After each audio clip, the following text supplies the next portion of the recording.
Hello दोस्तों, नमस्कार। मैं विवेक आप सभी का एक बार फिर से बहुत बहुत स्वागत करता हूं इस यूट्यूब चैनल पे। तो आप सब कैसे हैं? उम्मीद करता हूं अच्छे होंगे, स्वस्थ होंगे। एमटीएस हवलदार एग्जाम की तैयारी बहुत ही अच्छी तरीके से चल रही होगी। तो दोस्तों, आज की सेशन में देखने वाले हैं एसएससी के टॉप 70 प्रश्न, वो भी मोस्ट एक्सपेक्टेड रिपीटेड क्वेश्चन, वो भी विश्व का भूगोल से, भारत का भूगोल से और भारतीय अर्थव्यवस्था से, भारत का संविधान से। यदि साथियों आपने एसएससी एमटीएस का पेपर का एनालिसिस किया होगा, पिछले वर्ष का पेपर, तो आपने देखा होगा कि विश्व का भूगोल से और भारत का भूगोल से और अर्थव्यवस्था और संविधान से यहाँ से कम आपके पेपर में 7 से 8 सवाल बनते हैं, वो भी रिपीटेड क्वेश्चन ही बनेगा।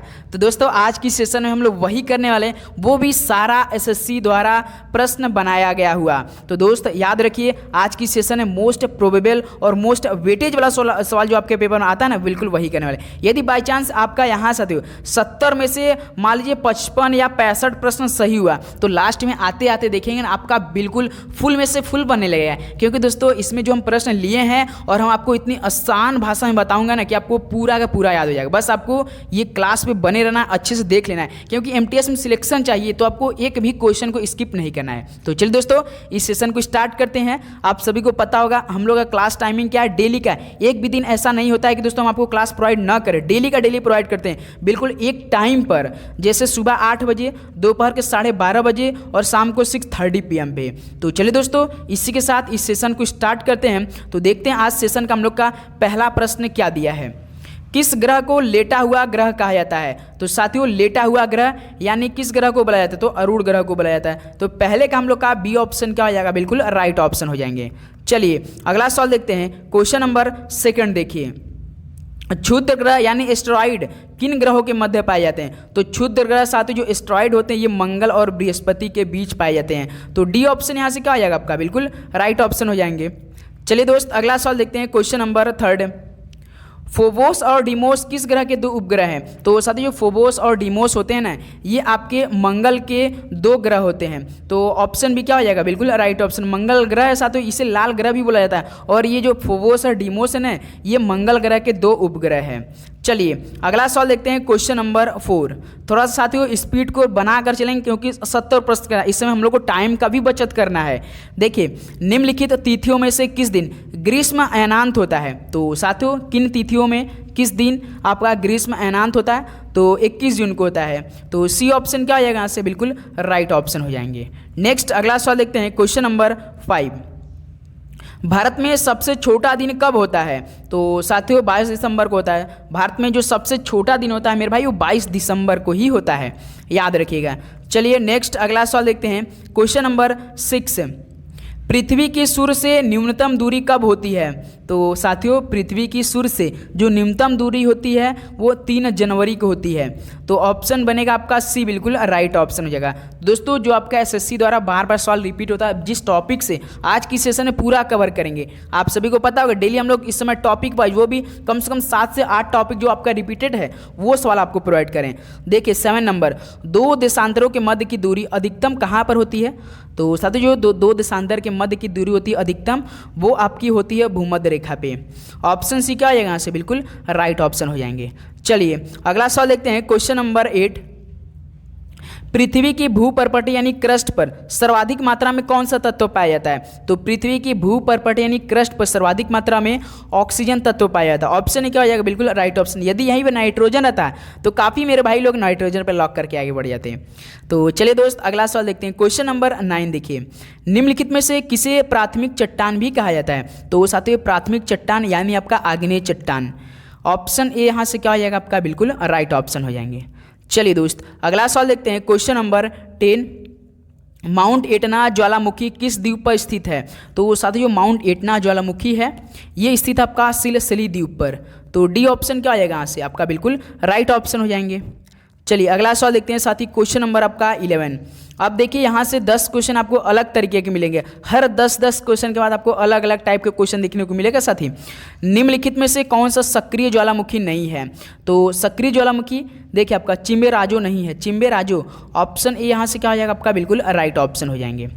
चलिए अगला सवाल देखते हैं। Question number 12। 10,000 धुआरों की घाटी स्थित है, तो कहाँ पर है? 10,000 धुआरों की घाटी मेरे भाई अलास्का में स्थित है। ऑप्शन सी क्या हो जाएगा आपका बिल्कुल राइट ऑप्शन होने वाला है। नेक्स्ट अगला सवाल देखते हैं, क्वेश्चन नंबर देखिए 13। वान झील किस देश में स्थित है? एक प्रश्न यहाँ से आप मान के चलेंगे कि आपके पेपर में साथियों झील से संबंधित सवाल जरूर पूछेगा। तो वान झील आपका दोस्तों तुर्की में स्थित है। तुर्की हो या तुर्की बिल्कुल एक ही बात है। तो इस तरह से साथी डी ऑप्शन क्या हो जाएगा आपका बिल्कुल राइट ऑप्शन हो जाएंगे। चलिए अगला सवाल देखते हैं, क्वेश्चन नंबर 14। अफ्रीका महाद्वीप की सबसे बड़ी झील कौन सी है? तो विक्टोरिया झील है साथी, जो अफ्रीका महाद्वीप की सबसे बड़ी झील विक्टोरिया। तो सी ऑप्शन क्या हो जाएगा आपका बिल्कुल राइट ऑप्शन हो जाएंगे। चलिए दोस्त अगला सवाल बढ़ते हैं, क्वेश्चन नंबर 15। उम्मीद करूंगा दोस्तों आपको हर एक प्रश्न काफ़ी अच्छे समझ में आ रहे होंगे और आपको काफ़ी अच्छे समझ में याद भी हो जा रहे होंगे, क्योंकि बिल्कुल आसान भाषा में एकदम आराम से हर एक प्रश्न बिल्कुल देखते चल रहे हैं हम लोग। देखिए अफ्रीका महाद्वीप का दक्षिणतम बिंदु है। तो साथ ही अफ्रीका महाद्वीप का जो दक्षिणतम बिंदु है, इस तरह का सवाल आपके पेपर में पूछा जा सकता है। तो केप अगुलहास है। डी ऑप्शन क्या हो जाएगा यहाँ से बिल्कुल राइट ऑप्शन हो जाएंगे। चलिए अगला सवाल देखते हैं, क्वेश्चन नंबर देखिए 16।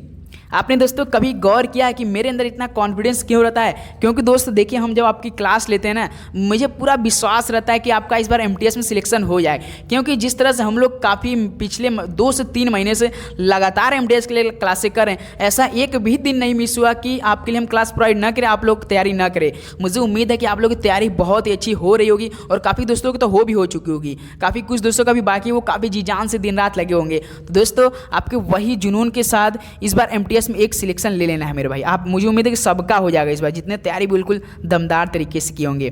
देखिए अफ्रीका महाद्वीप की सर्वोच्च चोटी माउंट किलिमंजारो किस देश में स्थित है? बताइए साथियों। तो तंजानिया में स्थित है। डी ऑप्शन यहाँ से क्या आ जाएगा आपका बिल्कुल राइट ऑप्शन हो जाएंगे। ओके चलिए अगला सवाल देखते हैं, क्वेश्चन नंबर 17। उत्तरी अमेरिका महाद्वीप का सर्वोच्च चोटी कौन सी है? तो उत्तरी अमेरिका महाद्वीप का सर्वोच्च चोटी तो माउंट मैकिनले है। ऑप्शन ए यहाँ से क्या आ जाएगा मेरे भाई आपका बिल्कुल राइट ऑप्शन हो जाएंगे। चलिए अगला सवाल देखते हैं, क्वेश्चन नंबर 18। ब्रिटिश कोलंबिया पठार किस महाद्वीप में स्थित है? तो साथ ही उत्तरी अमेरिका में स्थित है। जो ब्रिटिश कोलंबिया पठार है ये आपका उत्तरी अमेरिका महाद्वीप में स्थित है। ऑप्शन बी क्या हो जाएगा यहाँ से आपका बिल्कुल राइट ऑप्शन हो जाएंगे। चलिए अगला सवाल देखते हैं, क्वेश्चन नंबर 19। संयुक्त राज्य अमेरिका का शिकागो शहर किस झील के किनारे स्थित है? तो साथियों संयुक्त राज्य अमेरिका का शिकागो शहर तो ये आपका मिशिगन झील में स्थित है। ऑप्शन सी क्या हो जाएगा यहाँ से बिल्कुल राइट ऑप्शन हो जाएंगे। चलिए दोस्त अगला सवाल देखते हैं, क्वेश्चन नंबर 20। किस महाद्वीप को श्वेत महाद्वीप कहा जाता है? तो साथियों किस महाद्वीप को श्वेत महाद्वीप कहा जाता है? तो अंटार्कटिका कहा जाता है। ऑप्शन सी क्या हो जाएगा यहाँ से बिल्कुल राइट ऑप्शन हो जाएंगे। चलिए अगला सवाल देखते हैं, क्वेश्चन नंबर 21। निम्नलिखित में से कौन सा महाद्वीप द्वीपीय महाद्वीप कहलाता है? तो बताइए 10 साथियों, कौन सा महाद्वीप द्वीपीय महाद्वीप कहलाता है? तो आपका ये ऑस्ट्रेलिया कहलाता है मेरे भाई। याद रखिएगा डी ऑप्शन क्या आएगा यहाँ से बिल्कुल राइट ऑप्शन हो जाएंगे। नेक्स्ट अगला सवाल चलते हैं, क्वेश्चन नंबर 22। देखिए यूरोप महाद्वीप की सबसे बड़ी झील कौन सी है? तो कौन है यूरोप महाद्वीप की सबसे बड़ी झील? तो लाडोग झील है साथी। ऑप्शन ए यहाँ से क्या आ जाएगा आपका बिल्कुल राइट ऑप्शन हो जाएंगे। ओके चलिए अगला सवाल देखते हैं, क्वेश्चन नंबर 23। भारत के निम्नलिखित में से किस राज्य से कर्क रेखा नहीं गुजरती है? तो बताइए साथियों किस राज्य से कर्क रेखा नहीं गुजरती है? ऑप्शन आपके हिसाब से आना चाहिए। ये काफ़ी इजी सवाल है, उड़ीसा हो जाएगा। लास्ट में आप सभी से 70 प्रश्नों में से स्कोर पूछा जाएगा, यानी 70 आपका यहाँ कितना हो जाएगा 323, 210 नंबर का टेस्ट हो रहा है और कम से कम आपका 200 नंबर आना चाहिए, तभी एमटीएस के लिए आप लोग हैं मेरे भाई, क्योंकि लास्ट दिनों की तैयारी चल रही है हम लोग की। क्वेश्चन नंबर 24 देखिए, कृष्णागिरी तथा उच्च एशिया के ऋण किस श्रेणी को कहा जाता है? तो साथियों कृष्णागिरी तथा उच्च एशिया के ऋण किस श्रेणी को कहा जाता है? तो ये काराकोरम श्रेणी को कहा बोला जाता है। तो डी ऑप्शन बिल्कुल राइट ऑप्शन हो जाएंगे। चलिए अगला सवाल देखते हैं साथी, क्वेश्चन नंबर आपका 25। विश्व की सर्वोच्च चोटी माउंट एवरेस्ट स्थित है तो किस हिमालय में स्थित है? तो सर जी ये तो नेपाल हिमालय में स्थित है। ऑप्शन सी क्या हो जाएगा आपका बिल्कुल यहाँ से राइट ऑप्शन हो जाएंगे। चलिए अगला सवाल देखते हैं, क्वेश्चन नंबर 26। तो दोस्तों जितने भाई चैनल पे नए आ रहे तो प्लीज़ यार आप लोग लाइक कर दीजिए, क्योंकि एक लाइक ही आपकी दोस्तों हम लोग इतना मोटिवेट कर देता है ना कि आपके लिए हम हर एक प्रश्न लाने का प्रयास कर देते हैं, पूरी ये जान लगाते हैं, दिन रात कर देते हैं यार। आप देखते होंगे साथियों एक लाइक करने से हम लोग जो मोटिवेट मिलती है ना साथियों बहुत ही मिलती है यार। केवल 1 सेकंड की काम है आपको लाइक करना, और चैनल पर नहीं तो सब्सक्राइब कर लीजिएगा यदि क्लास डेली का डेली आपको यही टाइम पर चाहिए। तो देखिए शुष्क प्रदेशों में पाई जाने वाली क्षारीय लवणीय मृदा को क्या कहा जाता है? तो दोस्तों रेह कहा जाता है, जो कि शुष्क प्रदेशों में पाई जाती है। क्षारीय लवणीय मृदा जो कि रेह बोला जाता है। ऑप्शन ए यहाँ से बिल्कुल राइट ऑप्शन हो जाएंगे। चलिए अगला सवाल देखते हैं, क्वेश्चन नंबर 27। दक्षिण भारत की सर्वोच्च चोटी कौन सी है? दक्षिण भारत की तो अनाईमुडी है साथी। कौन? अनाईमुडी है। ऑप्शन बी क्या हो जाएगा? बिल्कुल राइट ऑप्शन हो जाएंगे। चलिए अगला सवाल देखते हैं, क्वेश्चन नंबर 28। जोजिला दर्रा किस राज्य में स्थित है? तो मेरे भाई ये लद्दाख में स्थित है। ऑप्शन बी क्या हो जाएगा? बिल्कुल राइट ऑप्शन हो जाएगा। ओके चलिए, जो दोस्तों हम आप सभी से एक सवाल इसी में पूछना चाहेंगे कि नाथुला दर्रा कहाँ पर स्थित है? चलिए बताइए, कमेंट बॉक्स में दीजिए, नाथुला दर्रा कहाँ पर स्थित है? कमेंट बॉक्स में दीजिए। नेक्स्ट अगला सवाल देखते हैं साथी, क्वेश्चन नंबर 29। तमिलनाडु व आंध्र प्रदेश के तट का नाम क्या है? तो तमिलनाडु व आंध्र प्रदेश के तट का नाम क्या है? तो कोरोमंडल तट है। ऑप्शन ए क्या हो जाएगा? बिल्कुल राइट ऑप्शन हो जाएंगे। ओके चलिए अगला सवाल देखते हैं, क्वेश्चन नंबर 30। लद्दाख व जास्कर पर्वत श्रेणियों के मध्य प्रभावित होने वाली नदी कौन सी है? तो मेरे भाई सिंधु नदी है, जो कि लद्दाख और जास्कर पर्वत श्रेणियों के मध्य में जो प्रभावित होती है नदी, वो कौन है? सिंधु नदी है।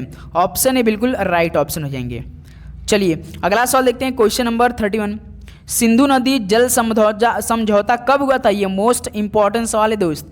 तो बताइए, सिंधु नदी जल समझौता ये आपका मेरे भाई वर्ष 1960 में हुआ था। ऑप्शन सी क्या आ जाएगा यहाँ से? बिल्कुल राइट ऑप्शन। नेक्स्ट अगला सवाल देखते हैं, क्वेश्चन नंबर 32। तुलबुल तथा उरी परियोजना किस नदी पर बनी है? तो तुलबुल तथा उरी परियोजना तो झेलम नदी बनी है। ऑप्शन बी क्या हो जाएगा? बिल्कुल राइट ऑप्शन हो जाएंगे। चलिए अगला सवाल देखते हैं, क्वेश्चन नंबर 33।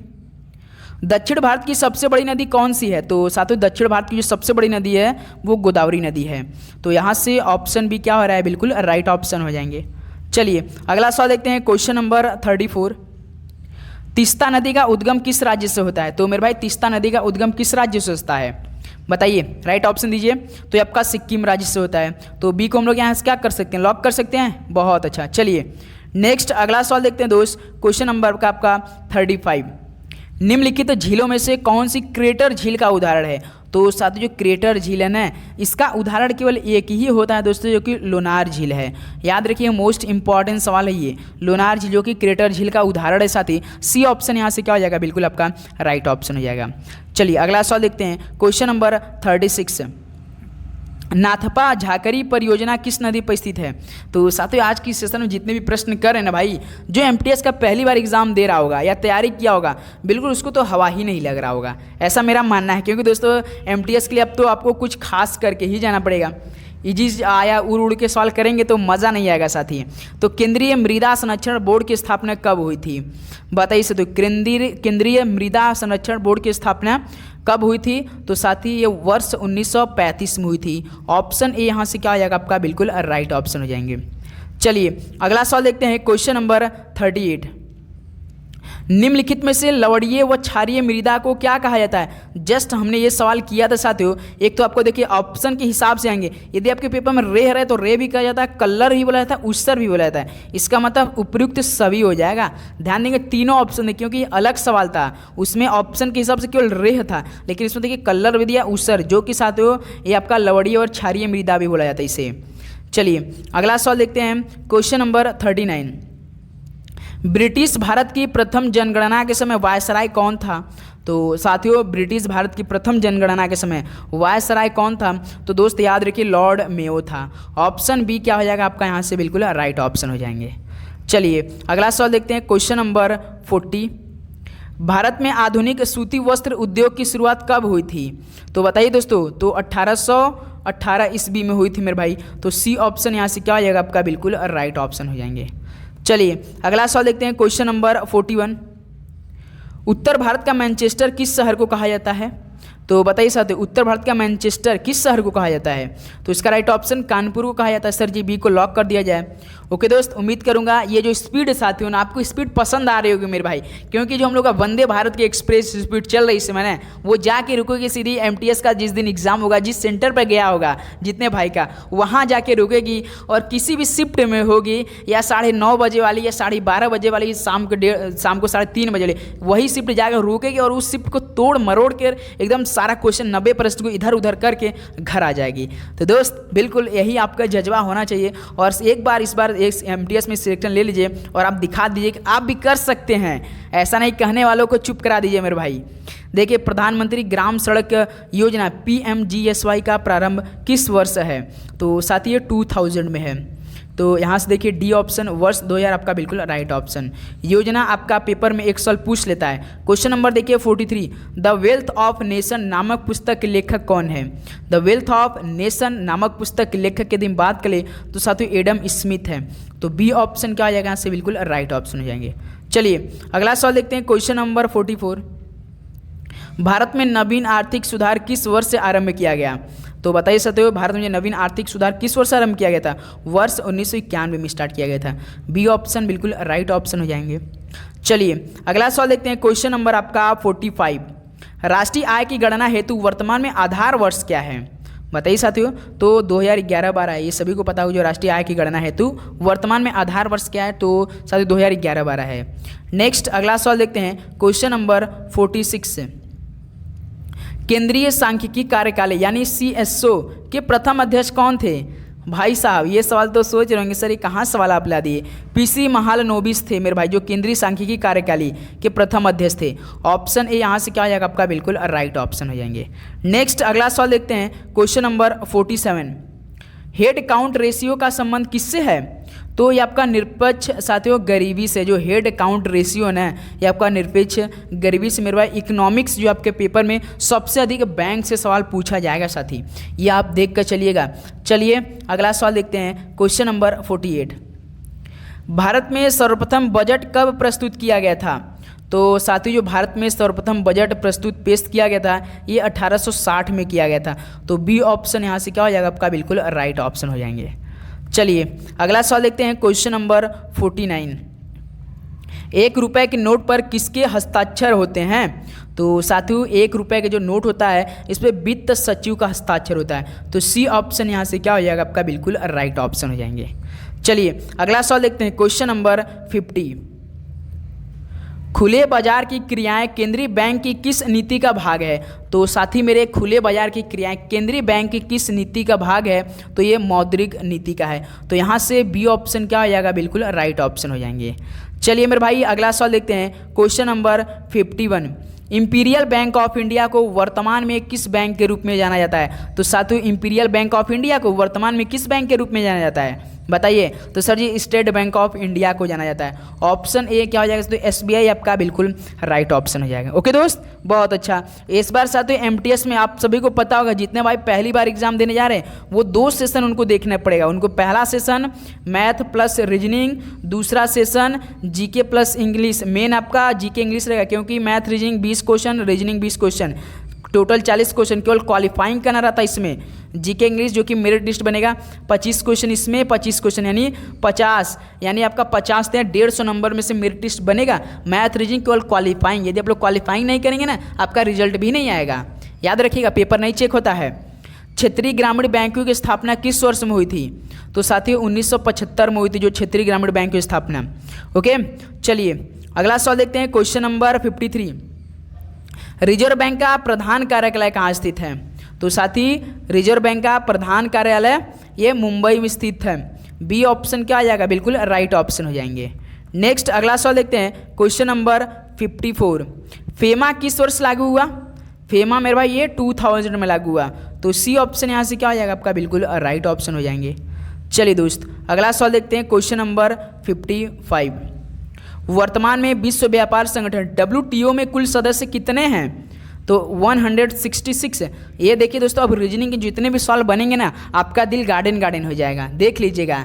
चलिए अगला सवाल देखते हैं। क्वेश्चन नंबर 56, एशियाई विकास बैंक ADB की स्थापना कब हुई थी? तो साथियों एशियाई विकास बैंक यानी ADB की स्थापना किस वर्ष हुई थी बताइए राइट ऑप्शन। तो मेरे भाई ये 1966 में हुई थी। ऑप्शन क्या हो जाएगा बिल्कुल राइट ऑप्शन। ओके दोस्त एशियन डेवलपमेंट बैंक। तो सर जी अगला सवाल देखते हैं। क्वेश्चन नंबर 57, पेट्रोलियम निर्यातक देशों का संगठन यानी OPEC में कुल कितने सदस्य शामिल हैं बताइए साथियों? OPEC में कुल कितने देश सदस्य शामिल हैं? तो साथी मेरे आपका टोटल कितने सदस्य शामिल? तो 12। ऑप्शन ए क्या हो जाएगा बिल्कुल राइट ऑप्शन हो जाएगा। चलिए अगला सवाल देखते हैं। क्वेश्चन नंबर आपका 58, वर्ष 2024 में G20 की अध्यक्षता भारत ने किसको सौंपी? तो सभी को पता होगा 2024 जो G20 थी साथियों नई दिल्ली में हुई थी, तो इसकी साथियों अध्यक्षता भारत ने किसको सौंप दी है? तो ये सर जी ब्राज़ील को सौंप दी है। डी ऑप्शन यहाँ से क्या हो जाएगा आपका? बिल्कुल राइट ऑप्शन हो जाएंगे। चलिए अगला सवाल देखते हैं, क्वेश्चन नंबर 59। वर्ष 2024 में G7 शिखर सम्मेलन का मेजबान देश कौन था? बताइए, सवाल पूछा जा सकता है। इटली देश था साथी। डी ऑप्शन क्या हो जाएगा? बिल्कुल राइट ऑप्शन हो जाएगा। नेक्स्ट अगला सवाल देखते हैं, क्वेश्चन नंबर आपका 60 देखिए। वैश्विक भूखमरी सूचकांक यानी GHI 2023 में भारत की रैंकिंग क्या थी? तो साथियों जो वैश्विक भूखमरी सूचकांक थी 2023 में भारत की रैंक भाई साहब 111 थी, 111 थी साथी। याद रखिए ऑप्शन ए यहाँ से क्या हो जाएगा? बिल्कुल राइट ऑप्शन हो जाएंगे। चलिए अगला सवाल देखते हैं, क्वेश्चन नंबर 61। वैश्विक शांति सूचकांक GPI 2023 में भारत की रैंकिंग कितनी रही? अब इस बार साथियों वैश्विक शांति सूचकांक GPI में 2023 में भारत की रैंकिंग कितनी थी? तो मेरे भाई 126वीं रैंकिंग थी। ऑप्शन देखिए सी बिल्कुल आपका यहाँ से राइट ऑप्शन हो जाएंगे। ओके चलिए बहुत अच्छा। अगला सवाल देखते हैं दोस्त, क्वेश्चन नंबर आपका 62। वर्ल्ड हैप्पीनेस रिपोर्ट 2024 की सूची में भारत का कौन सा स्थान रहा? बताइए दोस्त, 126वां ही रैंक की थी मेरे भाई जितने भी सवाल आपके MTS से अगर आया मान लीजिए करंट अफेयर का, तो भाई इस तरह का है तो आपका एक भी प्रश्न तो छूटेगा नहीं। नेक्स्ट अगला सवाल देखते हैं, क्वेश्चन नंबर 63 देखिए। सतत विकास रिपोर्ट यानी SDR 2023 में भारत का SDG स्कोर कितना रहा था? तो दोस्त याद रखिए 63.45 थी। कितना साथियों जो SDR में 2023 में भारत का SDG स्कोर कितना रहा था? 63.45 थी। ऑप्शन ए यहाँ से क्या हो जाएगा? बिल्कुल ए राइट हो जाएगा। चलिए नेक्स्ट अगला सवाल देखते हैं, क्वेश्चन नंबर 64। विश्व लैंगिक अंतराल रिपोर्ट 2024 में भारत की रैंकिंग कितनी थी? तो साथियों विश्व लैंगिक अंतराल रिपोर्ट 2024 में भारत में रैंकिंग जो थी साथी 127वीं थी। ऑप्शन सी क्या हो जाएगा? बिल्कुल राइट ऑप्शन हो जाएंगे। ओके चलिए अगला सवाल देखते हैं, क्वेश्चन नंबर 65। अनुच्छेद 40 के अंतर्गत राज्य को किसके गठन का निर्देश दिया गया है? तो साथियों अनुच्छेद 40 के अंतर्गत राज्य को किसके गठन का निर्देश दिया गया है? तो मेरे भाई ये ग्राम पंचायत को दिया गया है। याद रखिएगा डी ऑप्शन यहाँ से क्या हो जाएगा आपका? बिल्कुल राइट ऑप्शन हो जाएंगे। नेक्स्ट अगला सवाल देखते हैं, क्वेश्चन नंबर 66। मुरुदेश्वर मंदिर किस राज्य में स्थित है? बताइए साथियों, मुरुदेश्वर मंदिर कर्नाटक राज्य में स्थित है। ऑप्शन ए यहाँ से क्या हो जाएगा आपका? बिल्कुल राइट ऑप्शन हो जाएंगे। ओके दोस्त चलिए अगला सवाल देखते हैं, क्वेश्चन नंबर 67। निम्नलिखित में से कौन सा महोत्सव गुवाहाटी के कामाख्या मंदिर संबंधित है? बताइए साथियों कौन सा महोत्सव गुवाहाटी के कामाख्या मंदिर संबंधित है? तो सर ये अंबुबाची महोत्सव है। ऐसा MTS एग्जाम हो ही नहीं सकता कि आपके पेपर में जनगणना, मेला, महोत्सव, नृत्य, त्यौहार, उसके बाद जनगणना तो मैंने बोला, उसके बाद साथियों मंदिर और आपका आर्टिकल, मेन तो नृत्यांगना जो 2018, 2004, 2002, 1995, 1987 में किस नृत्यांगना के लिए पुरस्कार मिला, कौन इस नृत्य में सबसे प्रसिद्ध है? ये सवाल तो कन्फर्म है आपके पेपर में। ऐसा हो ही नहीं सकता कि इस टॉपिक से MTS न सवाल पूछे आपका। क्वेश्चन नंबर 68 देखिए। निम्नलिखित में से कौन सा समुद्री बंदरगाह कच्छ की खाड़ी में, कच्छ की खाड़ी जो आपका कंडला बंदरगाह, कच्छ की खाड़ी साथियों गुजरात में, याद रखिए कंडला बंदरगाह साथियों। बी ऑप्शन क्या हो जाएगा? बिल्कुल आपका राइट ऑप्शन हो जाएंगे। चलिए मेरे भाई अगला सवाल देखते हैं, क्वेश्चन नंबर 69। नारंग कप किस खेल से संबंधित है? तो साथियों बैडमिंटन से है। मोस्ट इंपॉर्टेंट सवाल, बिल्कुल राइट ऑप्शन। 2 से 3 सवाल हम आपसे पूछना चाहेंगे। एक तो बताइए रॉवर्स कप किस खेल से संबंधित है, दूसरा साथियों आपका हॉफमैन कप किस खेल से संबंधित है, और तीसरा साथियों आप बताइए कार्बिलान कप किस खेल से संबंधित है। ये 3 आप हमें राइट ऑप्शन कमेंट करके बताएंगे, रोवर्स, हॉफमैन, कार्बिलान। ओके चलिए नेक्स्ट अगला सवाल देखते हैं, क्वेश्चन नंबर 70। जनगणना 2011 के अनुसार केरल के बाद किस राज्य की साक्षरता दर अधिकतम है? बताइए साथी, क्या आप हमें बता सकते हैं जनगणना 2011 के अनुसार केरल के बाद किस राज्य की साक्षरता दर अधिकतम है? तो सर ये तो मिजोरम का है। बी ऑप्शन क्या हो जाएगा आपका? बिल्कुल राइट ऑप्शन। तो साथियों इस तरह से आपका टोटल 70 प्रश्न कंप्लीट हो चुका है। अब आपकी बारी दोस्तों कि आप हमें बिल्कुल ईमानदारी से बताएंगे आप सभी का कितना स्कोर बना इस सेशन से। सभी दोस्त अपना अपना स्कोर बताएंगे कि आप सभी का इस सेशन से कितना स्कोर बना। चलिए बताइए। तो दोस्तों आज की सेशन में जो हम लोग टोटल 70 प्रश्न किया बिल्कुल चैप्टर वाइज, टॉपिक वाइज और एसएससी द्वारा और एसएससी बनाया गया प्रश्न था, जो कि मोस्ट रिपीटेड और एक्सपेक्टेड प्रश्न आप के परीक्षा के लिए रहेगा। तो जितने भाई का 30 तारीख से एग्जाम स्टार्ट हो रहा है, 14 नवंबर के बीच में डेली आपको क्लास ज्वाइन करना है। सुबह के 8 बजे, दोपहर के 12:30 बजे और शाम को 6:30 PM पे 6:30 बजे। उम्मीद करूँगा दोस्तों ये सेशन आपको काफ़ी अच्छा लगा, तो अपना फीडबैक जरूर दीजिएगा दोस्तों। चैनल पे नहीं तो सब्सक्राइब करके बेल नोटिफिकेशन ऑन कीजिए, क्योंकि इस बार हमें एमटीएस में या हवलदार में एक सीट कन्फर्म करनी है। तो चलिए दोस्तों, इसी के साथ इस सेशन को स्टार्ट करते हैं, यहीं पे समाप्त करते हैं। मिलते हैं कल एक नई सुबह 8 बजे मॉडल पेपर नंबर 4 के साथ, जो कि बेहतरीन और दमदार होने वाला है। ओके दोस्त, सभी को एग्जाम के लिए best of luck. Mata Rani की कृपा रहे कि उनका पेपर बेहतरीन जाए, भगवान भोलेनाथ के आशीर्वाद उन पर बना रहे। ओके दोस्त, सो मिलते हैं कल सुबह एक नए सेशन साथ। सभी को एग्जाम के लिए बेस्ट ऑफ लक। जय हिंद, वंदे मातरम, धन्यवाद, शुभ रात्रि।